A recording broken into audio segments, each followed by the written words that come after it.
गुरुदेव की 316 नंबर चेतावनी की वाणी। गुरुदेव कह रहे हैं, क्या नहाया, क्या धोया, क्या यूं ही थूक बिलोया। मन नहाया, दिल धोया, नहीं यूं ही जन्म बिताया। तो गुरुदेव हमें वाणी में कहते हैं, क्या नहाया, क्या धोया। तो हम शरीर को ही साफ करते रहते हैं, शरीर को ही हम रोज नहलाते हैं, धोते हैं, तीर्थों में भी जाते हैं तो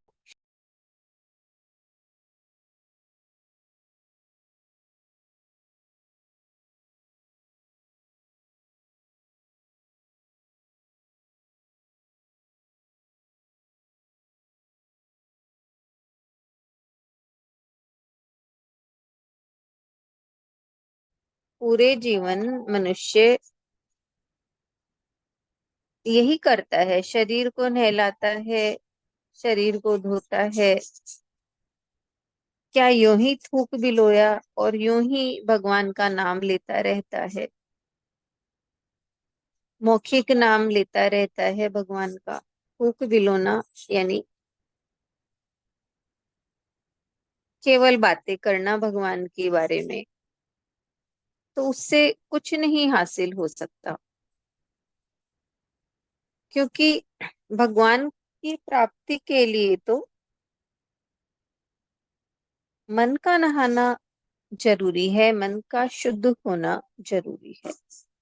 शुद्ध अंतःकरण में ही भगवान आकर विराजमान होते हैं, भगवान प्रकट होते हैं शुद्ध अंतःकरण में। इसलिए शरीर का धोना, शरीर का स्नान कराना कोई मायने नहीं रखता, जितना भीतर का स्नान जरूरी है, यानी मन का साफ होना जरूरी है।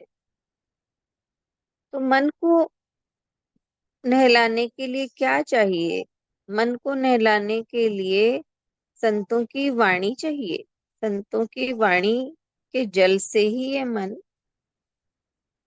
साफ होता है। हमारे मन पे जो निरर्थक विचारों की धूल चढ़ी है, विकारों की धूल चढ़ी हुई है, वो कैसे साफ होगी? संत की वाणी के जल से।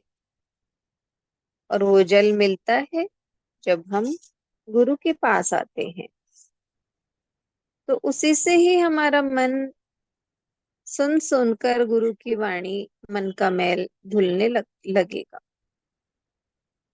तो गुरुदेव हमें कहते हैं कि मन नहाया, दिल धोया।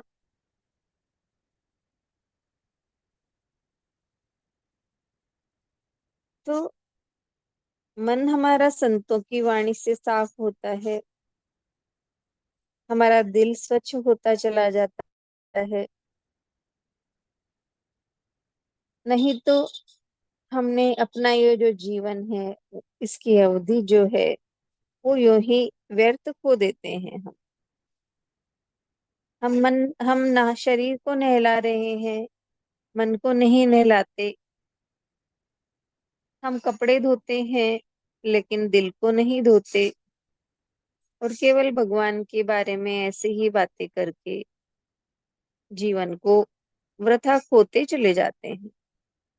इसलिए गुरुदेव हमें कहते हैं कि जिस तरह से हमने नियम बना रखा है कि रोज नहाना है, रोज कपड़े धोने हैं, उसी तरह हमें ये भी याद रखना है कि हमें उसी तरह अपने मन को भी धो नहलाना है और दिल को भी धोना है, रोज करना है। एक दिन भी हम नहीं नहाए तो हमें बदबू आने लगती है अपने आप से ही, अपने ही भीतर से। उसी तरह मन को भी एक दिन भी ना नहलाएं तो हमारे मन में भी विचारों की बदबू आने लगती है, जो हमें बेचैन करती है। बेचैनी क्या है? बेचैनी यही है कि मन मैला है, मन को धोया नहीं इसीलिए मन बेचैन हो रहा है। और जैसे नहा धोकर हम खुद को ही फ्रेश फील करते हैं, ऐसे ही संतों की वाणी से हम अपने मन को नहलाएंगे तो अपने आप ही भीतर से हम फ्रेश फील करेंगे, फ्रेश फ्लावर की तरह हमें लगेगा। अन्यथा तो पूरी जिंदगी हम चाहे बाहर से नहाते रहें, शरीर को नहलाते रहें, लेकिन अगर भीतर में हमने सफाई नहीं की, साबुन पानी, संतों की वाणी का साबुन पानी, उससे अपने मन को नहीं नहलाया, तो हम जैसे आए थे संस्कारों से आबद्ध होकर, मन बंधा हुआ हमारा मोह आसक्ति में, हम वैसे के वैसे ही नहीं और ज्यादा गंदे होकर चले जाएंगे। क्योंकि जो मन मैला था वो तो पहले के संस्कार पूर्व जन्मों के लेकर आए ही हैं, और इस जन्म में हम और इकट्ठे कर लेते हैं, यानी और मन को गंदा कर लिया हमने, तो और ज्यादा मैले होके जाते हैं हम। तो अगले जन्म में हम और अधिक कष्ट हमें भोगना पड़ता है। इसलिए संत मिले हैं तो वो हमें यही बता रहे हैं कि बाहरी सफाई शरीर की तो हम करते ही हैं, लेकिन दिल की सफाई भी बहुत जरूरी है। और ये जीवन मिला ही इसीलिए है कि हम जो हमारा वास्तविक स्वरूप है शुद्ध बुद्ध का, उसी को ही हम प्राप्त करें। हरि ओम।